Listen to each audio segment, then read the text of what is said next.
Welcome back to the show. Welcome back to the show. Welcome back to the show. I'm Billy, the host. Welcome back to the show. Welcome back to the show. Welcome back to the show. Welcome back to the show. I'm Billy, the host. Welcome back to the show. I'm Billy, the host. We're joined today by producer Trent Ludzack. We're in Trent's unnamed studio in beautiful Marietta, Georgia. And today we have a special guest with us, the one and only Hayley Ellman. Hi. Hayley is a stand-up comedian, improv comedian, sketch comedian, Atlanta resident. Yes. I always put that on my resume. ITP resident. You gotta earn that. They don't give that to just anybody these days. In fact, they take it away from a lot of people. I only know that because I think I picked you up one time to go to like a show in Savannah or something. And it was in Atlanta. So. And then the show wasn't even in Savannah. It was in like a suburb of Savannah. Oh, yeah. Sure. Yeah. I remember that show. How long you been doing comedy for? Oh, gosh. Let's say 5 years. How about that? 5 years? I mean, I don't count the pandemic, so. Oh, I do. Well, you weren't doing Jimmy Max the whole time? No, I was not. I was caring for my elderly mother most of the time. I don't know, man. That was like, well, okay, yeah, there you go. I was living with her, so I was like, also, yeah, I mean, I know my bill of health situation. I lived alone. Me and Taylor weren't married. We were just dating. We lived in a one-bedroom apartment, so I was like, I'm going to Jimmy Max. Yeah, I didn't want. I know my health situation. I was like, if something happens to me, it will be bad. Did you ever get COVID? I did, and then I have, and I've had post-secondary infections, and it's not so good. Yeah, I think you really don't know what the leftovers are from that, right? I mean, I don't want to get too into what a bummer it is, but they say it's like HIV in the way it affects your immune system. So anyway. I never used to have like sinus issues. Exactly. And maybe it's just because I'm 30 now, but it just coincidentally, after I got COVID, I started having all kinds of sinus issues. It's not a coincidence. Yeah. Also, me too. Yeah, that's a bright subject to start the podcast. Anyway, yeah. Fun stuff. But I was doing Jimmy Max the whole time, if you want to crucify What was that like? Dangerous. Same as always, yeah. The craziest thing was like one night I was there. It's COVID, right? And I'm like, yes, I'm gonna go do things, but I'll wear the mask, if that's what you want. So I'm sitting there wearing a mask. I'm watching this girl, like hammered drunk, no shoes on at Jimmy Max, where the floor is probably covered in puke and piss and anything else. Peanut shells. Yeah. And then this dude at the bar is like talking her up or whatever. And then I watched him like take her barefoot and like stick her toe in his mouth.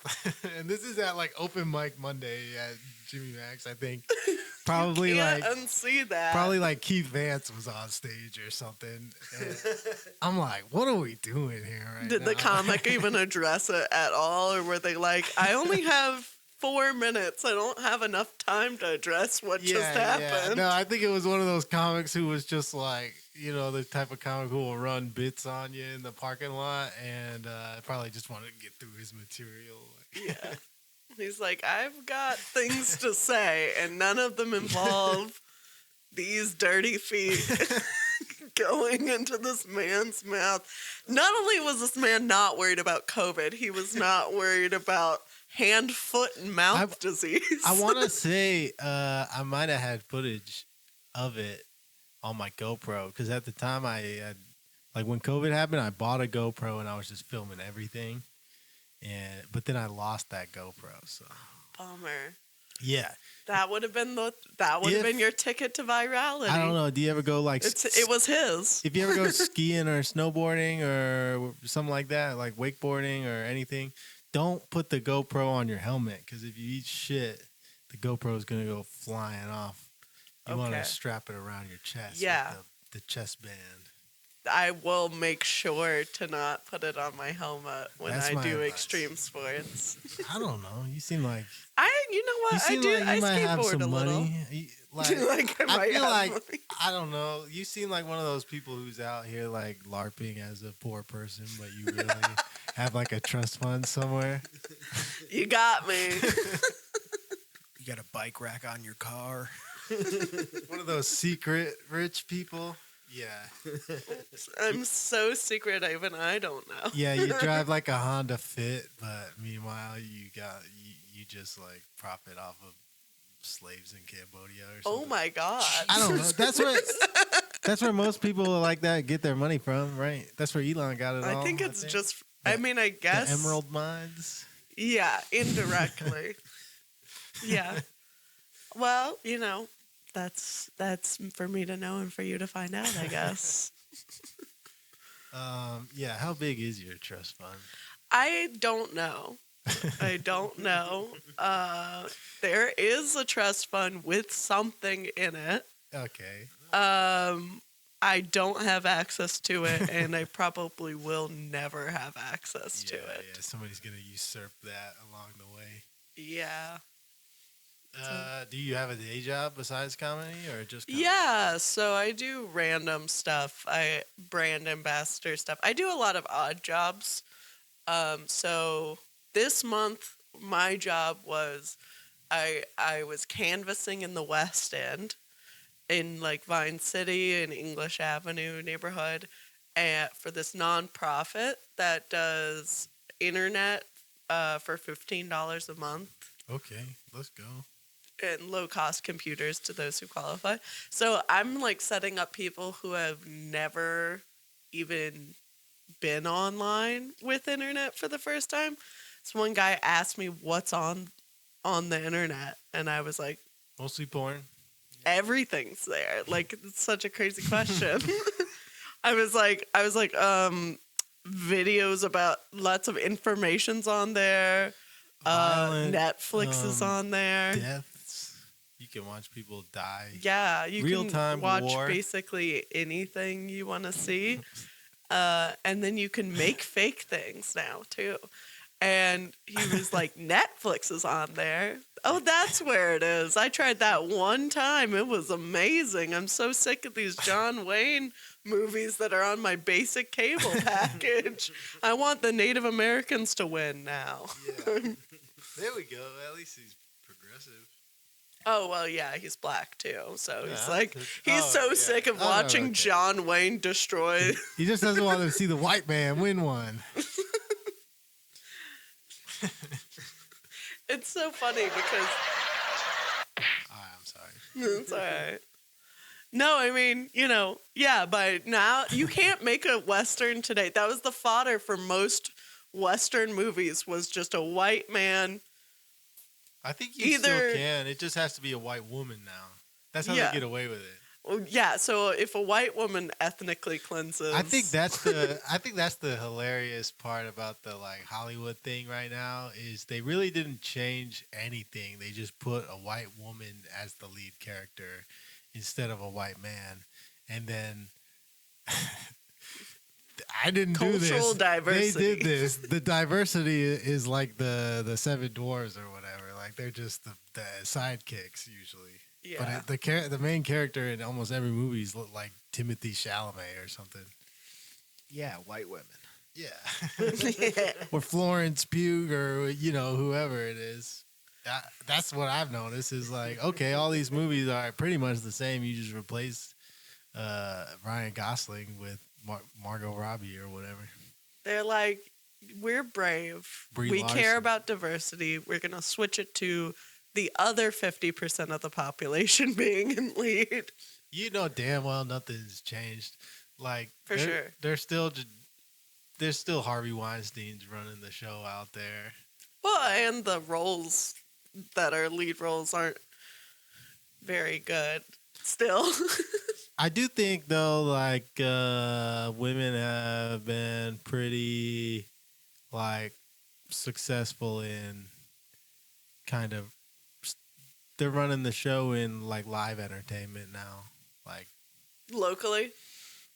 in Atlanta. Yeah, in Atlanta. Definitely, but also when I was on the Warp Tour, I noticed a lot of the people who were running that were women, and that was like 2014.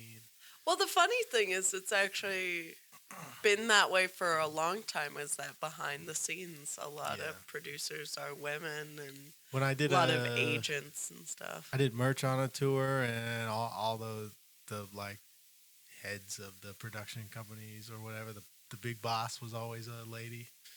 Yes. So I don't know. Yeah, like people said, like there's not a whole lot of. I don't know. There's that old school trope of like women aren't funny or whatever, and it's just like if you actually go out into the comedy world, that's just objectively not true. Yeah, if you actually went out, you would really find the truth, which is that men aren't funny. And sometimes there are exceptions, okay? Yeah. But statistically speaking, if you go to an open mic and you watch who bombs the hardest, I want to do a show at Dynamic El Dorado, and it's going to be a straight white male priority show. So anybody can perform, but if you're a straight white male, you get like 1 extra minute or something. Yeah, just so they can get better. Yeah, just so the boys can have one. Just charity. Yeah, give them a chance to become funny. We're going to call it the Mike Templar. Yeah. I don't think any women would go to that. No. I don't think. I definitely. They don't go to any shows I do already. So. Well, there you go. Well, I'm kidding. I went to the one you booked me on. They don't go. They don't go OTP. They got better things to do. No, I would go OTP. I just don't go there for open mics. Usually, I don't drive there for free. I wouldn't. Yeah. Unless it was like the Strand or something like that. Yeah, if they're gonna give me extra like time. That's what I liked about the Strand was it was fair. Like they had the residents. They had 4 residents and a feature. The feature would do 15 minutes. That would be brutal sometimes. Yikes. People would usually bail around 9. But and then the residents could pick their spot on the list. And it wasn't like you had to be the hotshot comic in town to get a residency there. You just had to show up and do the mic a few times and hang around, watch other people's sets, and everybody would kind of get their chance at resident spots. So you could come in, wait for the crowd to get really good, and then go up whenever you want. No, did it went through a few phases around the time when they were doing residents. Was it still like a 4 audience member mic? Sometimes. Okay. But also sometimes that little room would get packed full with audience members just off the street. Who knows? Some wedding or something would be going on nearby. And they're like, wow, this was such a memory of love and warmth. Love to ruin this with open mic comedy. Oh, yeah, dude. Bridesmaids, they will get rowdy in the open mic. It happens on the square all the time. I would love to show up at open mic comedy and make it about me. Yeah. On this Tiffany's very special day. I used to kind of be like, I used to get mad at those people, but now I kind of understand, they didn't know what they were getting into. They didn't ask for a comedy open mic to be happening. They were just at a wedding. They said, oh, there's a bar nearby. Let's go. Of course, I would never, I don't know. I guess some people haven't been around like the theater or they don't know the etiquette because nobody ever taught them.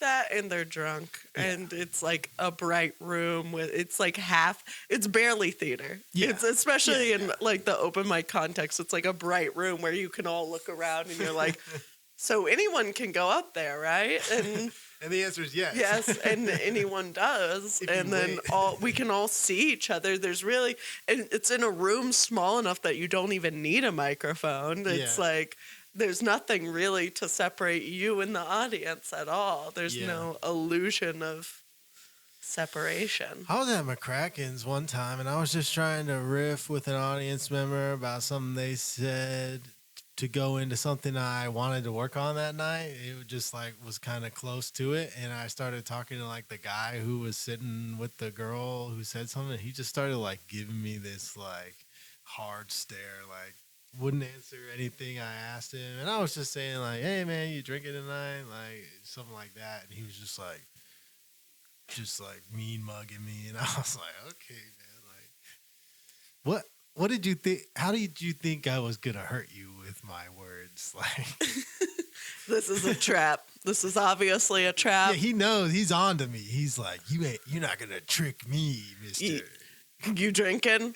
Are you an alcoholic? Have you abandoned your children? I've abandoned my boy. Got him, ladies and gentlemen. That's probably true. He probably has some darkness in his closet that he stored away, and he doesn't. It is a Monday night. That's why he doesn't. Everyone there is drinking on a Monday Yeah. night. He's at a bar getting plastered because he wants to forget that There's something he wants Mr. to do Skeleton is waiting. in his closet. Yeah. Yeah. Mr. Skeleton. Yeah. They're on a first name basis. I mean, a last name basis. They're on a formal basis. I got demons. I know what they are. You have to name You them. name them and makes them less powerful. I have rage. I have spite. Anger sometimes. Mr. Rage and Mr. Spite. What's up, Mr. Spite? Knocking at the Saying window. this guy has a physical skeleton in his closet that he calls Mr. Skeleton. Yeah. Yeah, that knows his secrets. Gotcha. Yeah, Oh, yeah. okay. Yeah, it's a talking skeleton. Yeah. That's why he has a name. You don't need to address a non-talking skeleton. Well, he's a wizard, obviously. yeah. Cool. That's why he was trying to curse me in the McCrackens. You're going to see a lot more wizards. Like, that's the new thing that the boys are doing.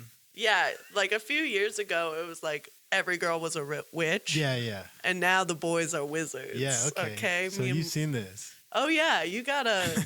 Oh, are you kidding me? Wizard boy summer. I think when I went to your mic at the hangar, the 151 Headspace, a guy showed up and he was wearing a wizard hat. And I was like, here we go. Here we go. They're out there talking to their sigils, you know? Yeah, yeah. I'm going to start carrying around like a tarot card deck. Yeah, they're holding their canes, you know? That's how you know they're like kind of all... It's like they've got these rings of power on, and they've got a cane with a like a glass orb on top, Yes, and dude. it's like, come on, fellas. That's It's how like, you know he's one of the boys. You see Yeah. that guy standing around the fire, you're like, oh, this guy's going to have some tails. it's like they're just rings, okay? Stop trying to charge them in fire. He might have you a know? story about an artifact that he received from a merchant sometime. Right. He might have a story about, like, you know, a lady at a lake that he met, you know? And it's like, all right. I feel like- we get it. He's in touch with his magical side. Because I do. I think all the girls, they wanted to be witches for a while. Yeah. And they started wearing witch hats to the breweries. And They had the crystals and they had the little tarot cards, and now it's the boys' turn. And they got these orbs. and Meanwhile, they've their got these husband hats. plays bass at the church, you know. Yeah.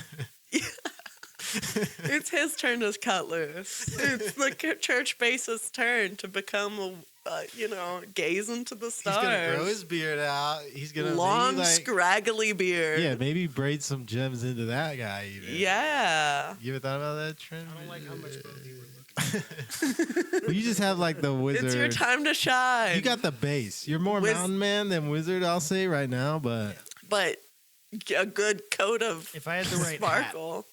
You right hat, And you a right robe. staff. you gotta have a robe that drapes all the way to the floor. Oh, that would be so slimming. When's the last time you saw a man wearing a robe? You're gonna see some hipster like wearing a robe that drags on the ground on the belt line one of these days. Yeah. You're gonna see me doing that at McCracken's next week. I'm down with it, honestly. I I think I'm it's into it. crazy I hope it because does happen. I started reading like a fantasy series that's mostly about like wizards, and then everybody started dressing like wizards in Atlanta. I was like, what's happening right now? I do wonder if it's like, do you think it's just that now that you're reading your fantasy book, you That's see possible. wizards everywhere? No, I think also Dungeons and Dragons surged very in popular. popularity during the pandemic because it was something you could do on Discord or Zoom. And No, I do think there is something to it because we've got a lot of long flowing clothing that's trending for guys, okay? We've got a lot of rings. That's trending for guys, okay? It's not a stretch to like turn that into robes. I've definitely seen some guys in some long coats for sure. So it's not a stretch just to turn that into robes and a staff, like and like a. I mean, the hat situation has really changed over the years. You know, there was the beanie. Glass orbis. I bet I could afford a wizard hat. And there was that meme going around that was like, you ever been just pondering your orb or whatever? And so, yeah, it's happening. I do think I attribute it to the popularity I could get a wizard hat. of Dungeons and Dragons. I think this is a little too old school, though, like what people think of. I think that a version of this that looks... Like this guy. The smaller one. That's what I saw in Atlanta. It was that one. Exactly. Yeah, something like that. Yeah. But something like that, but like a little more like that cross between that and a beanie. I kind of like it. Yeah.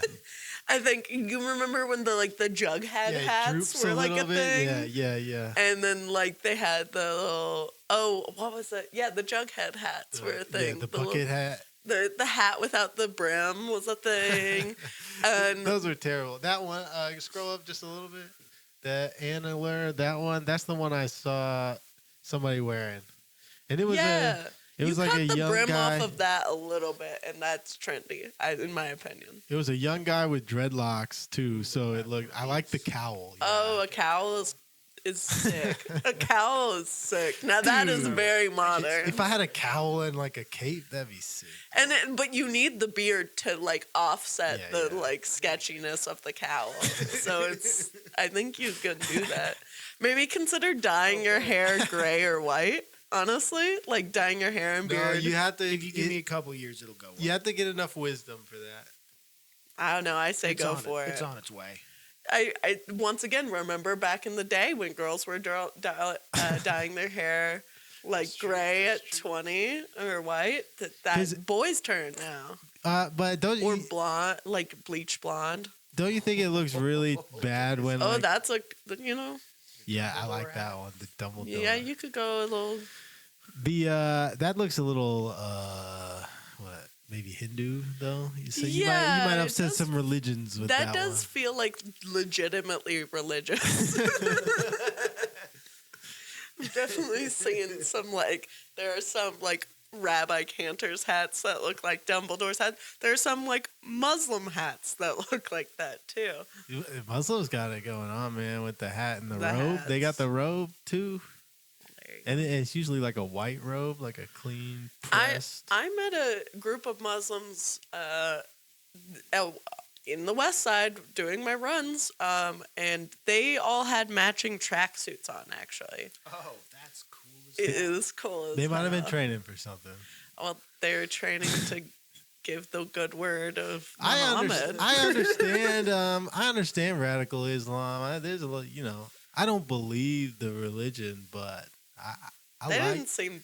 I mean, I guess they were a little. I like the idea of an underdog fighting for something they believe in. I don't believe in it. Yeah. He invited me to mosque. Which is the first time that's ever happened. Well, yeah. But I think he was trying to hit on my coworker as I'm sure part he's of it. Not a radical Muslim. He was like, yeah, y'all are wearing long sleeves and pants already. You got the modesty thing going. I'm like, it's a chilly day, sir. You're halfway there. Let's go.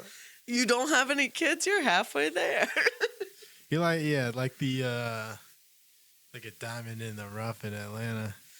Yeah, all the religions want to snag me. I mean, especially because I'm a Jew, it's kind of like being a Ditto, you know, in Pokemon terms. It's like a shapeshifter. If you're an Abrahamic religion that tries to convert people, if you get a Jew, it's like, whoa, you know what I'm saying? That's like because I mean, depending on what you believe, Jews are at the top usually. Yeah.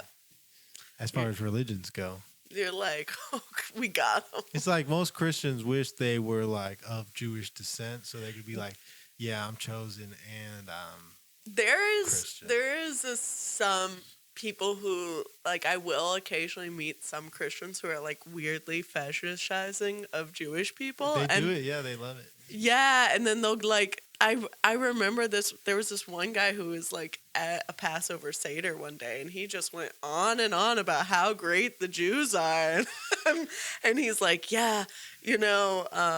It's because nobody taught that guy his culture, so he's clinging on to Christianity as his ancestral history. White people sometimes nobody tells them where they came from. They're like, yeah, you're here. Why do you even care? Yeah. That was my family. Yeah. Luckily, my grandmother kept a lot of the documents from immigration, so I know my family came from Germany on one side. So, and then there's like documents. Yeah, my family knew, they just didn't really care. They were like, it doesn't matter, but the Jews are pretty sick. Really?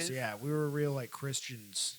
Into Jews. Yeah, they Jews. They you were do. amongst the people. Well, because the Christian Bible has the Old Testament, which is a lot of like the Jewish Bible, and a lot of the Old Testament in the New International Version or whatever, King James Version, it does talk about the Jewish people as like God's chosen people for specific. Right. Well, this guy was like talking about like, you know, everyone else was jealous of the old Jews, you know, because they were like the strongest and smartest people around town, and they were very healthy, and they all just want to take the Jews down because of that.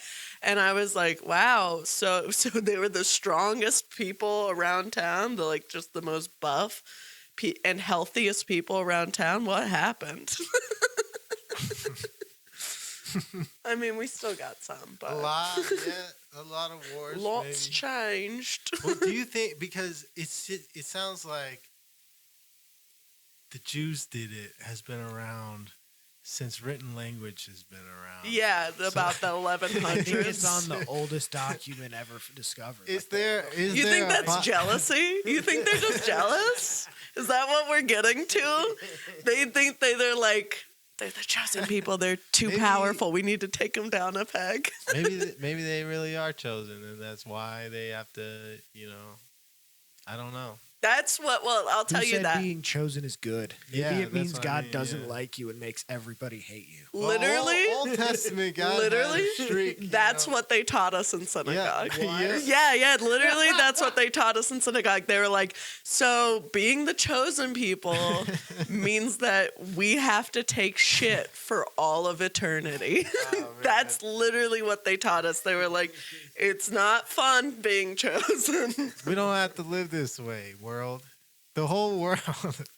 Haters gonna hate, you know? When you think about like the human like spectrum, you've got like love on one side and hate on one side. And love on the spectrum is right in the middle.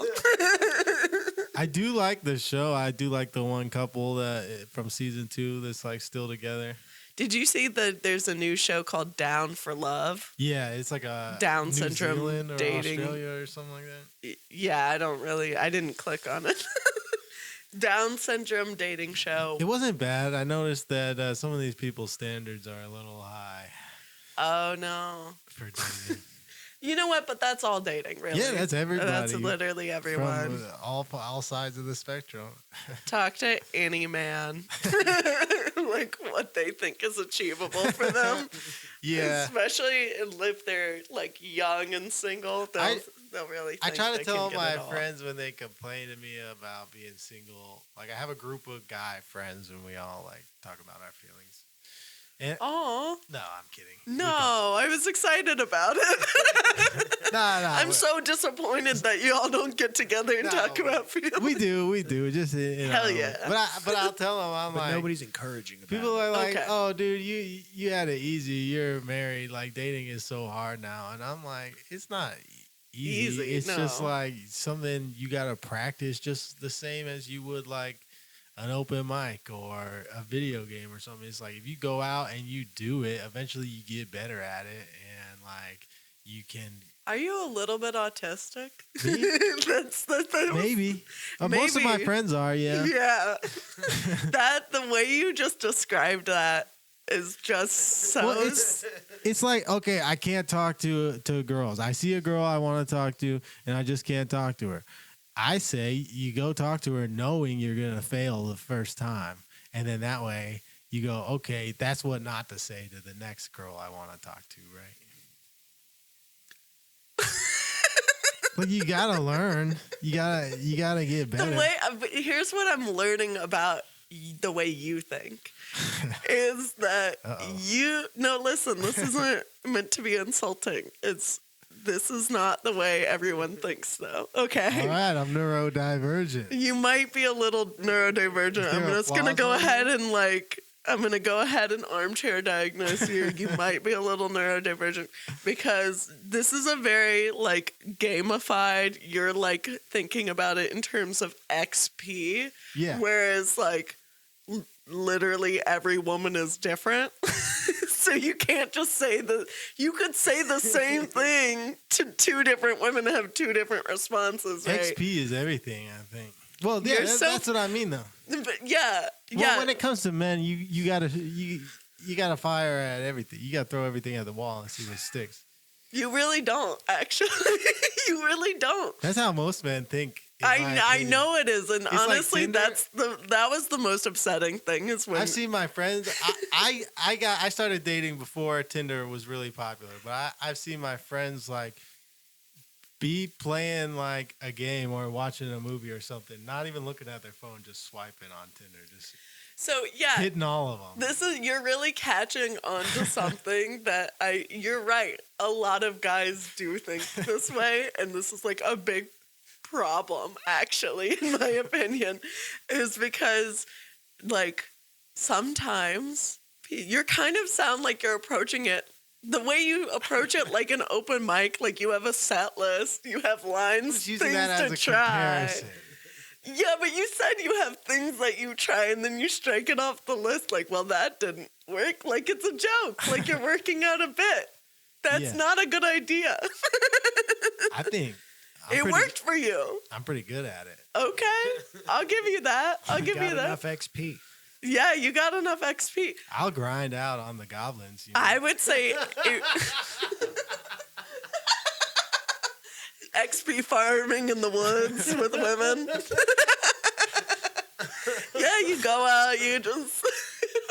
You don't jump... That was amazing. You don't jump right at the Queen of the Hornet's nest. You gotta grind it out with the goblins for a little while. Yeah. You gotta kill some like bugs in the some spiders in the forest for a while.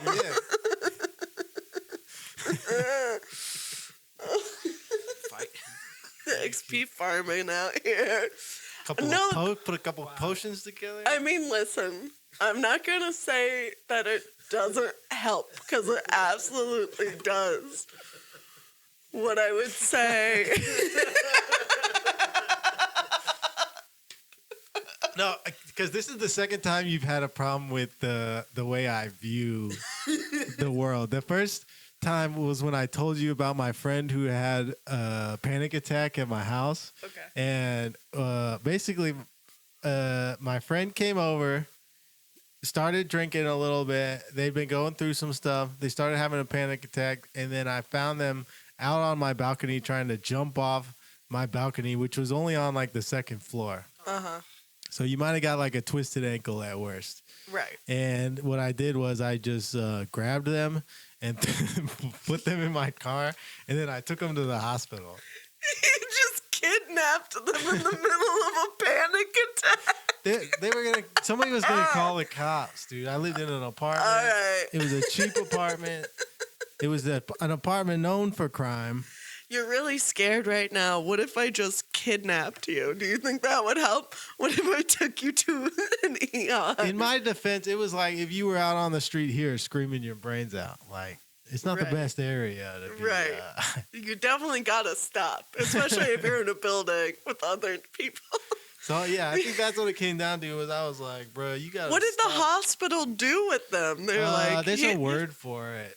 They really hospitalized him. They like legitimately like. Yeah, there's a word for like mentally distressed. Oh damn! How big was this bill? And I think like $6,000, wasn't it? There's some like new law or something where it's either like covered by your insurance or it's like not that bad. They just check you in and like give you some fluids and like let you calm down or whatever. Okay. How long did they keep him? Till the next day, I want to say. Okay. But if you're suicidal, they'll keep you for, I think, so he was 2 weeks. Legitimately having like it might have been 2 weeks, break because he was screaming at the top of his lungs and about to jump off the side of the building. You know what? What are you gonna do? What are you gonna do? You know, that's a tough situation right there. And this person has had like, trauma in their life before. Yeah.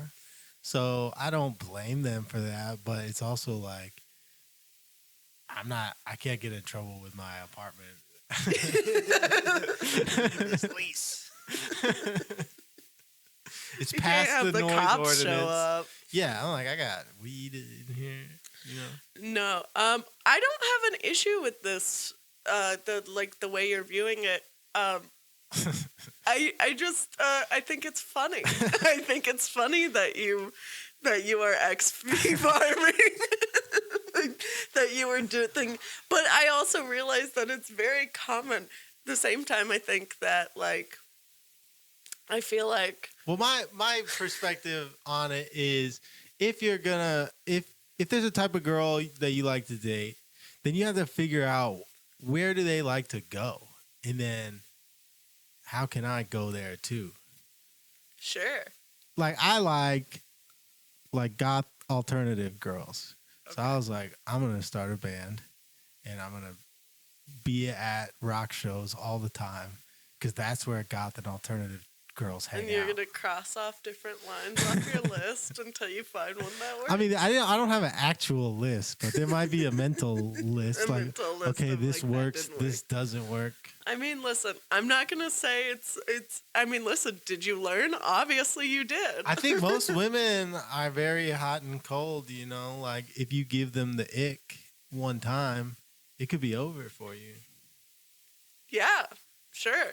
I mean, here's what I will say. As someone who's been on the other end of this, I can tell when someone's trying a cheat code for pussy.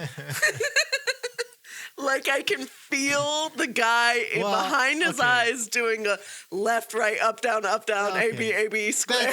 That's not what I mean though. Mine is more of a cheat code to give you the confidence to talk to the type of person you want to talk to. And I think it could go for men or women, Okay, so here's the metaphor I would switch to. If you're like a girl and you're like, oh, I want a strong man who has a talent but also works a full-time job and makes a lot of money and has a clean car and wears nice clothes, then you got to find out like, how do I talk to a guy who's like that? And you got to go out and find one and then give it a shot trying to talk to him, right? For sure. That's what I think. It's interesting. It's I think it's also interesting that you like categorize people like you think that there's like specific, like you need to do specific things to talk to this category of person. I guess it's kind of like if we're doing the goblin analogy. Well, it's like, oh, goblins are vulnerable to light attacks. Like a higher level. Solar attacks. You're right, because I hung out at Swayze's, which was an all-ages music venue, and I would talk to girls I thought were cute there, and one of the things they didn't like about me was I didn't have any tattoos. So I started getting tattoos. There you go. When I talk to women... Oh, sure. Let the master speak. Yeah, everybody calm down. I listen to what are your wants and needs and dreams. Yeah, all that gay shit. That's what I do. Do all that gay shit. They love it. Let me take care of that. No, listen. Yeah, I just try to have a normal conversation. I just try to be a person, and I guess my analogy, I guess to go jump off of what you were saying earlier, instead of being like an open mic that you're trying material at, I think of it as like let's say more like an open mic that you're going to riff at. And there's no material. Riffing is scary, but it's better. Yeah, and when you do a really good riff and the crowd laughs at it, you feel pretty good. Like you're like, whoa. And you're like, confidence. Oh, I'm there with the person. I mean, I guess the times that I felt like I've had the most trouble is when I or someone else who was talking to me was I felt them operating under a script. Or I felt myself being like trying to impress them or something with whatever I thought might impress them, that kind of thing. And the times that it's gone the best is when it's just organically flowing because we're both there and present and not. And even within that, sometimes it's always, this is the other thing, is the people who are in the mindset of I'm trying to get them to like me versus I'm trying to see whether we get along.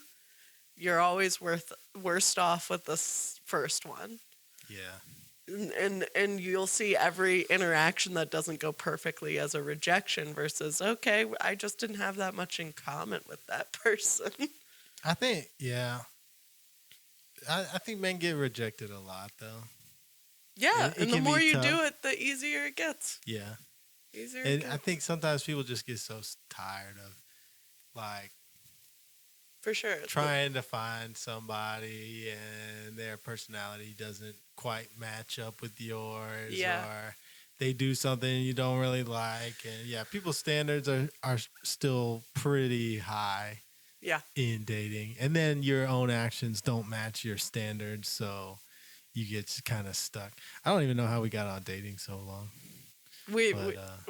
I appreciate your perspective on it. Yeah. From the. Yeah, I mean, listen, was I a big time Mac Daddy? For sure.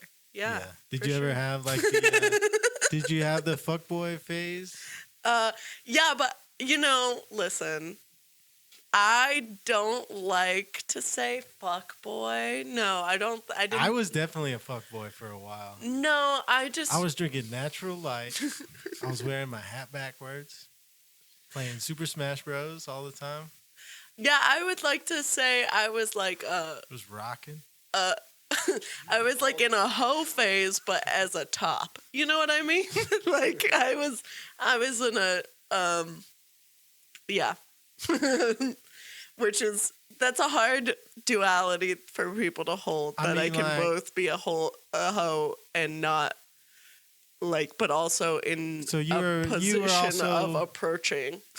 You were also being vulnerable, is what you're saying. Yeah, because I think the hoe phase is a very vulnerable phase where, you're just experimenting because you're trying to find yourself. Whereas I feel like the fuckboy phase is like, I'm trying to crush puss, and I want everyone to know it.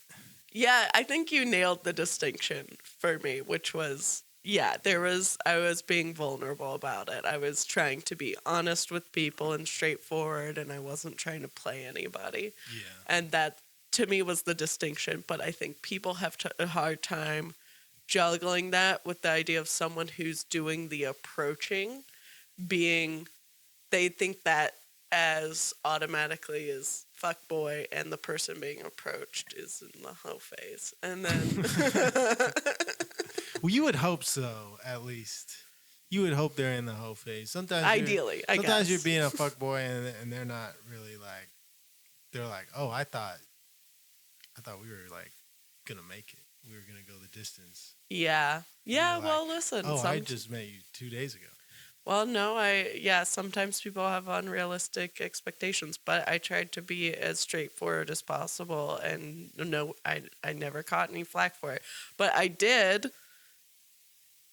to your point, I did, there was a period, I was not to be stopped. I could not be stopped. It was like a problem. It was like a huge problem because I did want the validation of it too. Yeah, you go a little too far. I went way too far, and there was a point where it just became automatic for me, where I tried not to do it, and it still happened. That's what happened to me too. I was in the pattern of, okay, this is, what I do. And so once I started dating my now wife, it was like my friends or whatever would send me a message or whatever, and I would respond in like a really inappropriate way, and my wife would be like, "What the fuck are you doing?"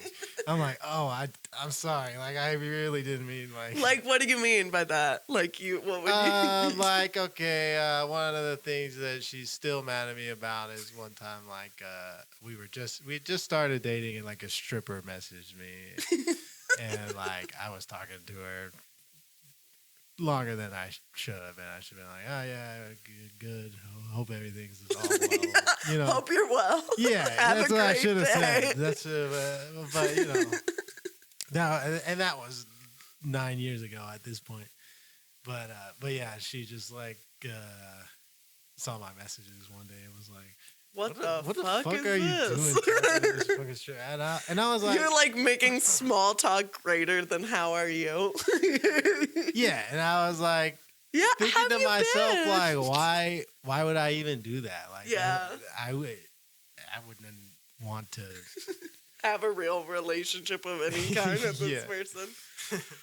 But, there was a point where I was, like, seeing 10 different women at the same time. Oh, my God. Yeah. Wow, that's different. And I was talking to her, just talking, okay? Some of them, various levels of talking, though. Yeah. And then at a certain point, I was like, this has to stop. I don't have the scheduling skills to be this. That's how it always falls apart. That's why I don't want to do polyamory. I can't juggle that many needs. The worst I ever did was like maybe like I would say 3 to 4 at the same time. But then they all started showing up because I would hang out at Swayze's all the time. So they would all just start showing up at Swayze's. See, at the that's same the time. problem with having a spot. That's the problem. No, and then one day I was like, okay, I have to stop.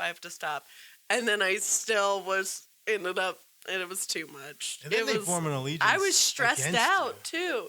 No, I was stressed. I was so stressed out. Exactly. Yeah. I was like, oh, my God, what if I'm talking to 10 different people? What if one of them gets hurt? I don't know. I was concerned. Or, what if you like more than one of them at the same time? I guess you just sometimes I was too into, I was still into the people I was talking to, even if it was, I had known I was very clearly not trying to be serious with anyone, but I still cared about these people. So it was a lot of division of I had crushes and stuff like that, and I was just torn in too many different directions. It was stressful. Yeah, there's too many eggs rolling around in the basket. Yeah, loose eggs. Yeah, a bunch of loose eggs out there. Yeah, a bunch of loose eggs. That's why you gotta fertilize one of them and just stick with that. That's my philosophy. Okay.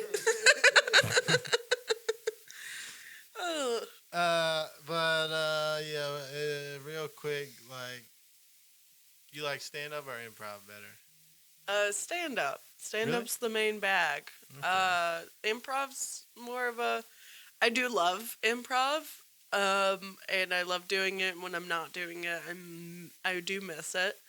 But not in the same way I miss stand-up. I could go a while without doing an improv and totally be fine, but I can't go very long without doing stand-up. Also, I only started improv as a tool to help me become a better performer for stand-up. It wasn't about improv in of itself. Do you think it has? Huh? Do you think it has made you a better stand-up? Definitely. It's a great way to practice being a performer without the distraction of jokes getting in the way. And, or without juggling whether the writing's a factor. The writing's not a factor there. Also, yeah, definitely. You know, it helps you listen to the audience more and be more present, and that's like the most important thing. And it's nice having a couple other people on stage there to kind of pick up the slack. I mean, it's fun. It's fun to play off of people. Yeah. It's lots of fun. But you know, I love watching stand-up, and I don't always love watching improv. I do love watching stand-up, yeah, and I'll have fun at an improv show, but I wouldn't go out of my way to go to one. I'm not like a fan of any improv like troupes, but like I am a fan of stand-up comics. Yeah. What made you want to get into stand-up? Oh, I just wanted to. I guess I knew when I was a teenager that I wanted to do it, and I guess the idea was that I thought, I mean, I definitely, well, one, I was always really into telling stories even before I had life experiences to talk about. Yeah. Like when I was like 3, I would really annoy my family. Just that excitement of telling somebody. So I would make them sit through a whole story that I would make up because I was 3. I didn't have life experience. I really wanted to tell stories and I didn't have life experience. Yeah. So I made up really long stories. Was there someone forced them to listen to it. Was there someone in your life who told a lot of long, interesting stories? I think everyone in my family and my extended family had stories to tell. Yeah. And so eventually I was like, all right, my turn to hold court. Here's what I'm going to do. And then what they would do is they would look at each other and kind of like establish eye contact and be like, 3, 2, 1. Great story, Hayley. Anyway. And they would end it for They would try to end it because I would never end it. And I would be like, no, that wasn't the funny part yet. And you don't even know what the funny part is. I didn't even know what it was. I had no plans. I was just like... I think that that's a good skill to have from a young age, especially as a stand-up. If you can just make it up, fake it till you make it, then you'll be fine. Yeah, I mean, that's true. But yeah, so there's that. And then I guess it was also that I was a bit of a weirdo, and I just... I kind of seemed to me, based on watching like a lot of the comedy in the 90s, especially, like there were a lot of weirdo comedians who, like, it seemed like that was a place where it was good to be weird. Yeah.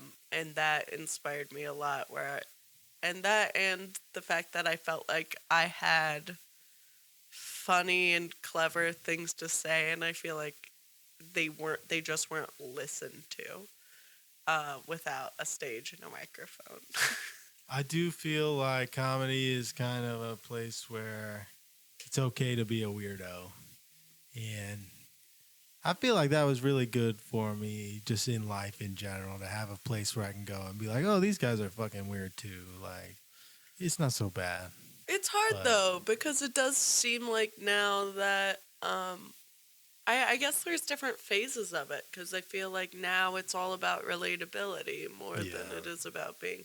And then I remember you just gotta stick with it though till that time comes back around where being weird is cool again. Yeah, totally.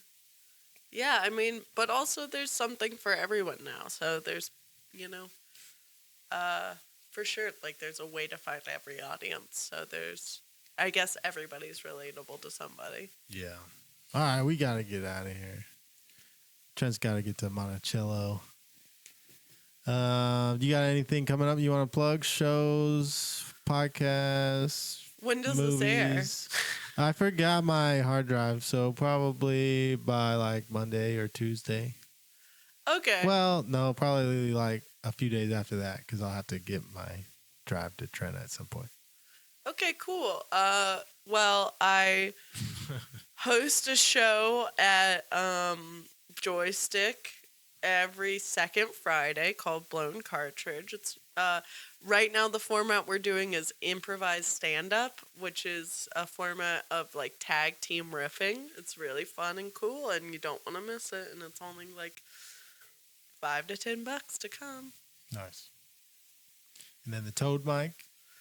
Toad mic, that's every Tuesdays at Headspace 151 at the Hangar.